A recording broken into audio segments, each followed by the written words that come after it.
Добро утро в неделя. Часа е около 6. Имам уговорка с моя приятелка рано сутринта да отидем в градската градина на кафе. Така че аз ставам, отивам на тераста да си направя една тренировка, приготвям си закуска и тръгвам към градската градина. По-късно през деня ще отидем на пикник на реката преди Храбрино. Така че ви пожелавам приятно гледане. Прекарайте неделята с мен.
Здравейте! Показах ви моята неделя, за да ви вдъхновя и за да ви покажа, че всъщност не е необходимо да харчиш много пари и да разполагаш с много такива, за да си прекараш прекрасно. Както виждате, станах в 6 часа сутринта, направих си една тренировка на моята си тераса, излезнах с приятелка пеш до центъра, купих си от най-обикновена машина за кафе и кафенце и седнах в градската градина, където да си го изпия, на тишина, на удоволствие, в приятната компания на моя приятелка. И това беше най-прекрасният старт на моя ден. Много обичам лятото да бъда в парка рано сутринта, тъй като няма много хора, тихо е, свежо е, птичките пеят и общо взето аз се чувствам сред природата там.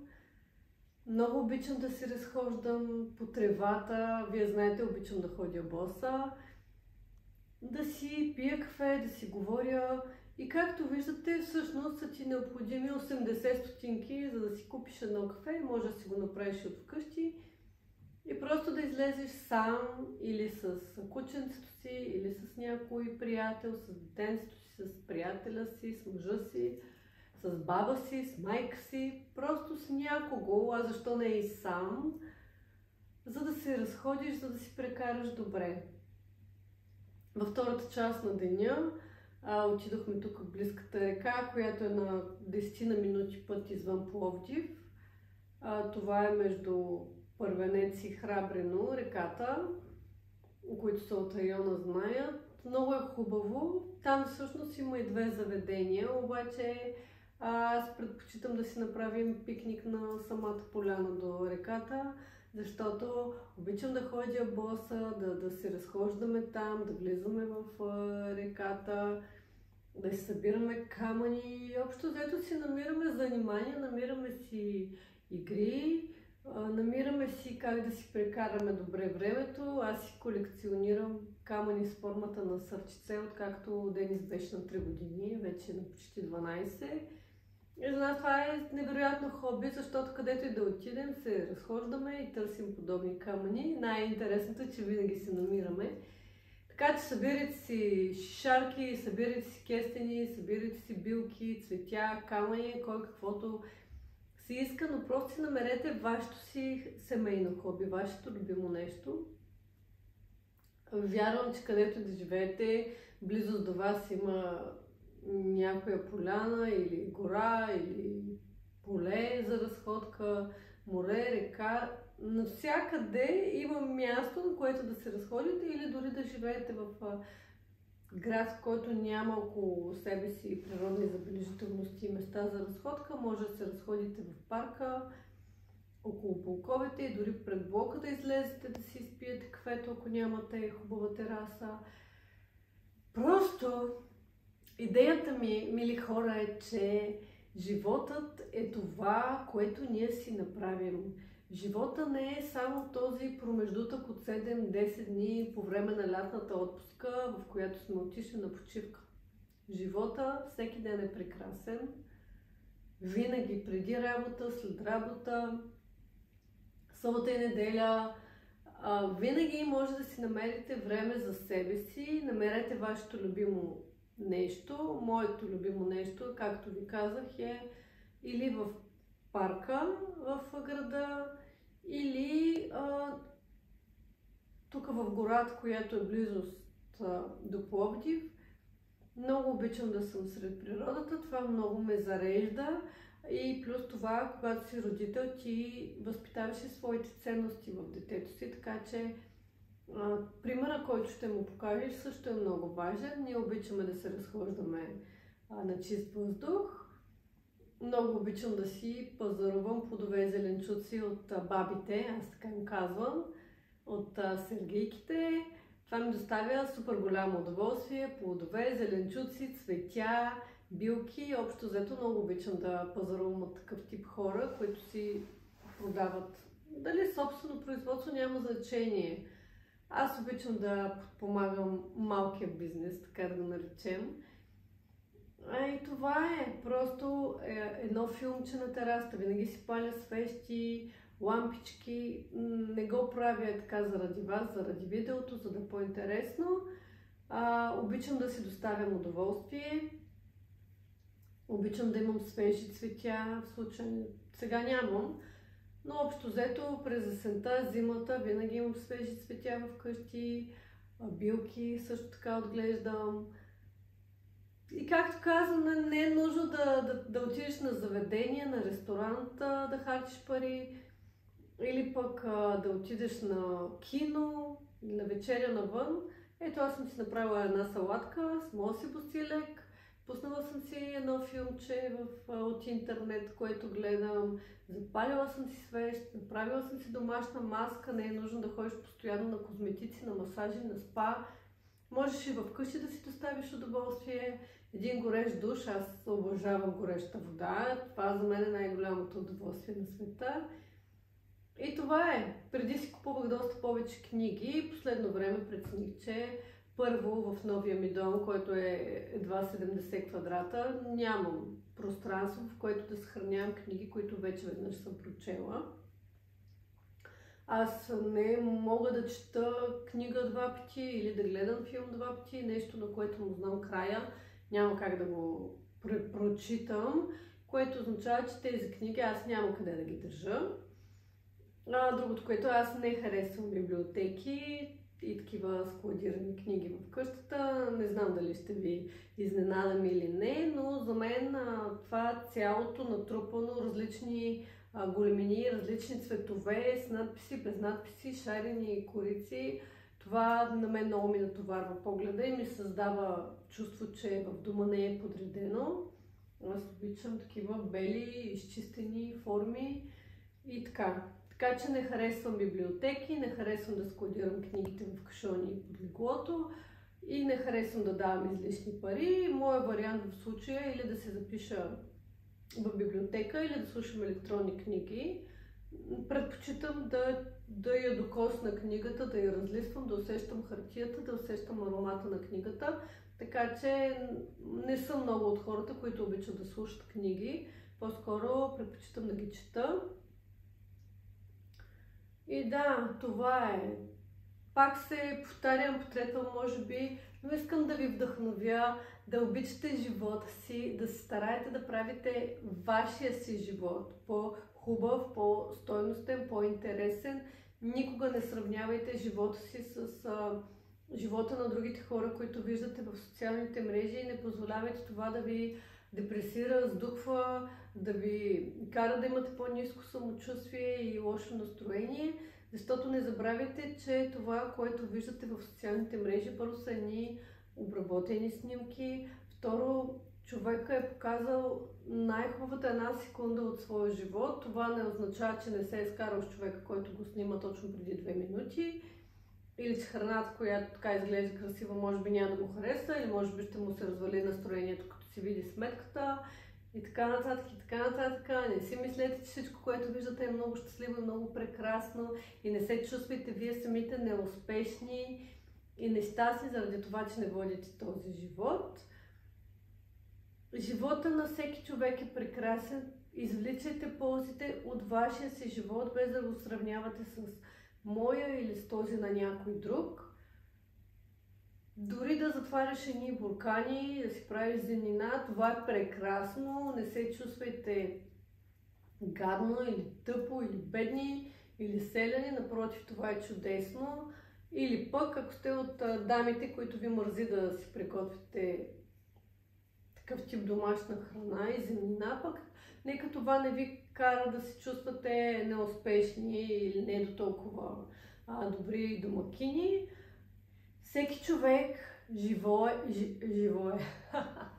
Няма да го режа. Всеки човек живее собствения си живот. И всеки човек заслужава собствения си живот. Обичайте на първо място себе си. Човек, който не обича себе си, няма как другите да го обичат и няма как той да обича света около себе си и хората около себе си. Обичайте себе си, грижете се обичате с хората около вас. Никога не позволявайте около вас да има токсични хора, хора, които ви обиждат, унижават, напрягат. и тормозят по какъвто и да е начин, било психически, за физически дума да не става на въпрос. Уважавайте себе си и не позволявайте неуважително отношение към себе си. Радвайте се на живота, намерете своето, аз му казвам, ефтино хоби. Под ефтино хоби разбирам това да си съдя цветя, да си съдя билки, да си събирам камъчета, да си събирам шарки, да си ги отцветявам, да си правя такива собствени картини. Просто намерете вашето хоби, нещо, което хем да ви достави удоволствие, хем да не е прекалено скъпо, нали? Не е нужно да отидете някъде да рисувате с вино, колкото да се снимате за социалните мрежи. Може да си рисувате вкъщи за удоволствие, да си рисувате по камъчетата, които намирате, по мидите, които намирате, по шарките. Просто си доставяйте удоволствие и според мен изкуството е това, което много храни душата, така че ако мога да си позволя един съвет, намерете си своето хоби, което да е свързано с нещо, което да правите с ръцете си, нещо, което да изработвате, било земнина, било домашни сладкиши, било да си рисувате върху някакви камъчета, които си намирате по гората и по пътя, или било да си съдите цветя. Просто намерете своето нещо, отделете си време да се разходите сред природата, да прочетете някоя хубава книжка, да си приготвите една красива салата. Другото, което искам да ви кажа е, че според мен храната задължително подчертавам с две дебели червени линии, храната задължително трябва да бъде красива и добре поднесена, за да носи удоволствие на очите ви, на сетивата ви. И така, хранете се с красота, хранете се с доброта, хранете се с любов, излъчвате любов. А сега ви оставям, защото тръгвам на фитнес от днес с моя син. Другия ми апел към тези, които имат деца е: дайте времето си, дайте любовта си, дайте цялата си любов, цялото си внимание, цялото си уважение към вашите деца. Често пъти, давайки пари, си мислите, че всичко е окей. Не, децата имат нужда от вашето време. Мързи ли ме да тръгна да ходя на фитнес? Мързи ме. Ще тръгна ли да ходя на фитнес, за да правя компания на сина ми, който все пак е на 11-12 години, няма как да ходи сам. Тоест аз сега ще отида, въпреки това, че не ми се ходи, но започвам да ходя с него на фитнес. Дайте времето на децата си, дайте времето на партньорите си, дайте времето на родителите си, на бабите си, на дядовците си. Дайте времето на хората, които имат нужда от вас. Обичайте се, бъдете обичани, животът е прекрасен, но от вас зависи дали вашият живот ще бъде прекрасен, защото нищо не идва на готово. Единствено брошурите от Lidl и Kaufland пристигат без да сте ги искали на вратата ви, нищо друго няма да дойде до вратата ви. Вие сами отидете и си го намерете. Обичам ви, ако ме последвате, ще съм ви благодарна. Ако не ме последвате, намерете си някой, който да харесвате и да ви вдъхновява. До скоро!